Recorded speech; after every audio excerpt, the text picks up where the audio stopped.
Hi, all. So now is my section on building trust and some of my recommendations as therapists and being part of the Latino Latinx community. And so, as a therapist, if you're familiar with therapy, you build trust first, right? You can't share how you're feeling. You can't share your trauma. You can't share everything if you don't trust the therapist or if you don't feel comfortable with your therapist. And I know all of you are school counselors or in the schools, so you know how important it is to build trust with a kid or a teen because once you do, they're gonna tell you everything, right? But it takes time versus an adult, right? An adult maybe they're quick to kind of recognize can I trust this person or not, and they're quickly to talk about it, right? Versus kids, sometimes it's a little bit harder, right? And so they're learning how to build trust, and so that's kind of the biggest thing that I want us to kind of focus on. Um, so on two ways, right? So the first one is building trust with your students and your kids is going to be crucial, right? And so how do you do that?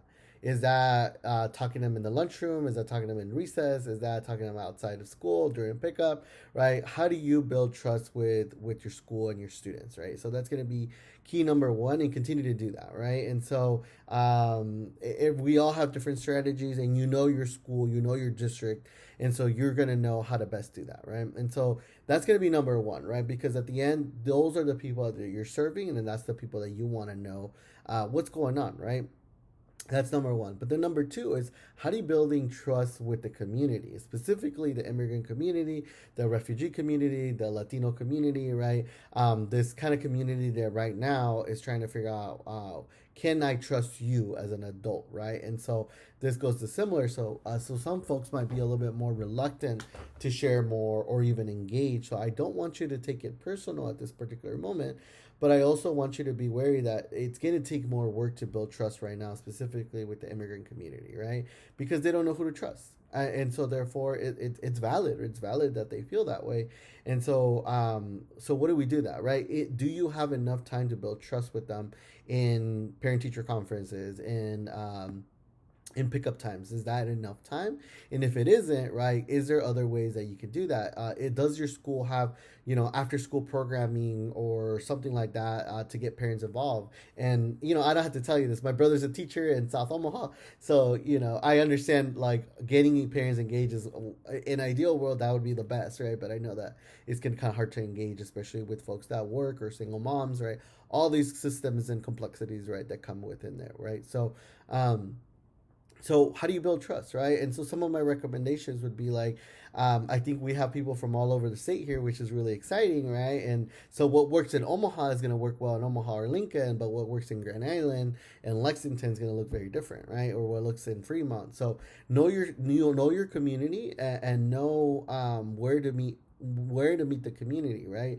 If that is on certain like Hispanic Heritage Month events, right? Is that events at the library? If that's event of a nonprofit that's there, or do you know any leaders of the nonprofit that can build that trust, right? And I think that's going to be another key as you do this long term, right? And so some of you are going to be in your districts for a long time, or you just started, right? And so maybe some of you already know your community and know the contacts, and some of you are still getting used to the community that you're serving, right? So it's going to be really important that not only as a school counselor or mental health, we are connected to our communities, but we know who to refer, right? And so, for example, now, guess what? You're going to know a male bilingual therapist because now you know me, kind of, right? Via online.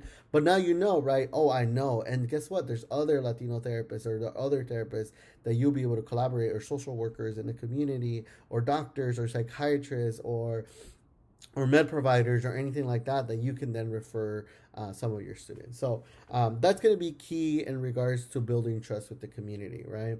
And the other thing that I want to add is that, like, to not be reactive, right?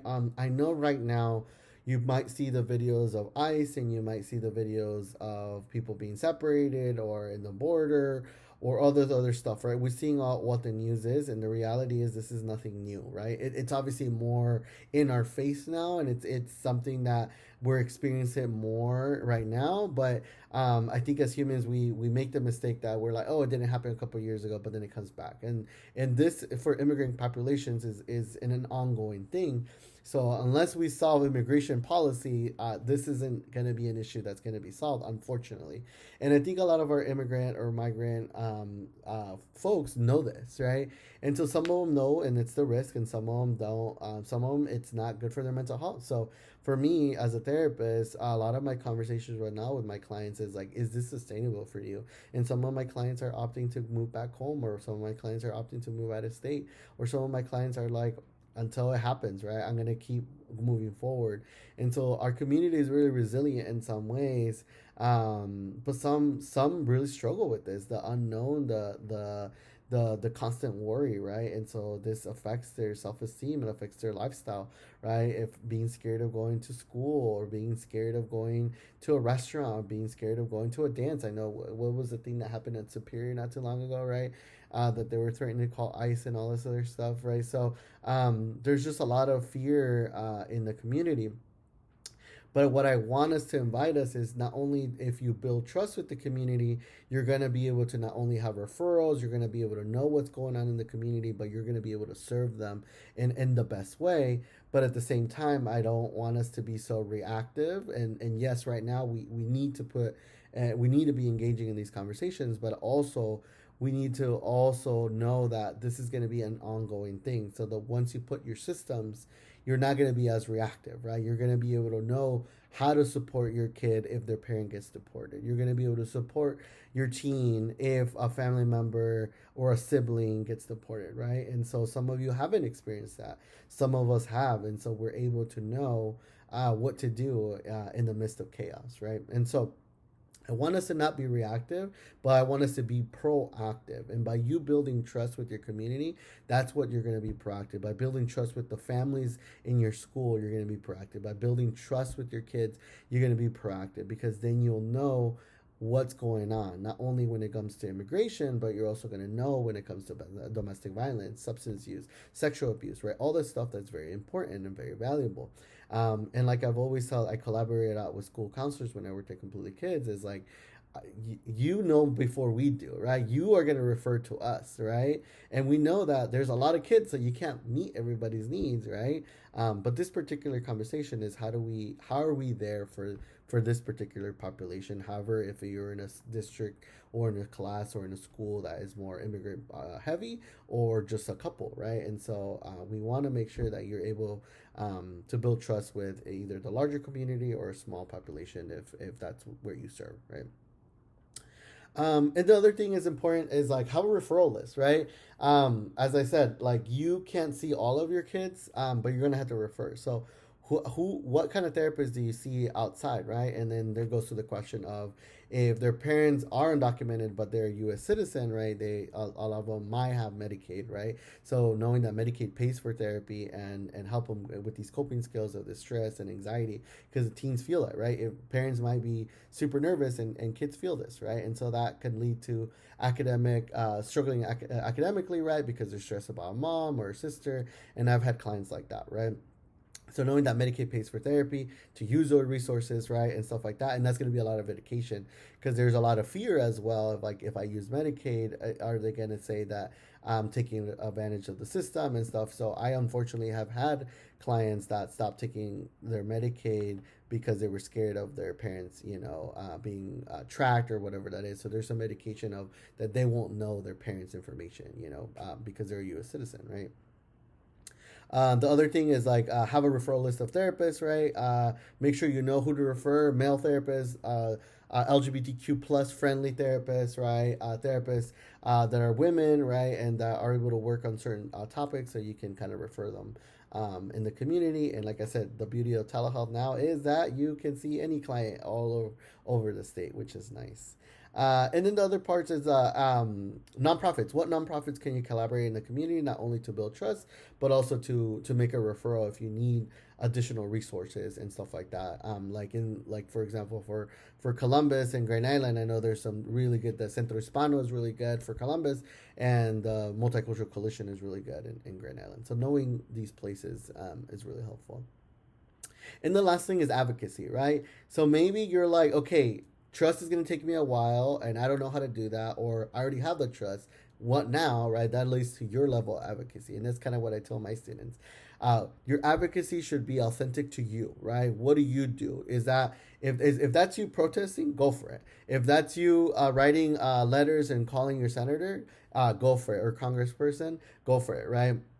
If that's volunteering at a pantry, go for it. If that's volunteering at a church, go for it, right? All this stuff is your level of advocacy, because at the end, I know that you are overworked and I'm grateful for all of that you do. And some of you might be underfunded or under resource, or not have a good principal to support you on this, right? And so, what advocacy works for you is we're entirely grateful, right? Another thing, which is my last advice, is take care of yourself. Like I said, let's not be reactive, let's be proactive, and that's taking care of your kids and your needs. But that's also your own personal needs, right? Take care of yourself. If you're feeling overwhelmed, right, make sure you're doing your self care. And I know self care is such a buzzword, but really take care of yourself, because what you do is so important. For our community. So again, thank you so much. I know I rambled a little bit, and I'm excited for the next session, which Aaron will explain, of dividing into other areas of what's working and what's not working, what you're doing, and stuff like that. So again, thank you so much, and I'm bummed that I wasn't able to have those conversations with you there. But Aaron will share my information. You can always email me, ask me any questions, or if you have referrals, happy to help. I'm happy to see your students and stuff like that, and collaborate in the future, or a speaker or anything like that. And then last two things before I forget. There's two things that I'm working on. There's a project called Amanecer, and it's pro bono therapy. It's a new nonprofit, and so we're kind of working on getting that for the whole state. So stay in tune for that particular nonprofit. And then another one is I just had a conversation right before this, starting a Latino male in Spanish support group for Latino males. As you know, men's mental health is a big issue when it comes to suicide. So we're gonna target the dads, to be able to engage. So hit me up if you have any questions, or if you have a family member or a parent that's interested. We really want to target our Spanish speaking male folks. So thank you so much, muchas gracias, and have a good afternoon in the rest of the conference. Ciao.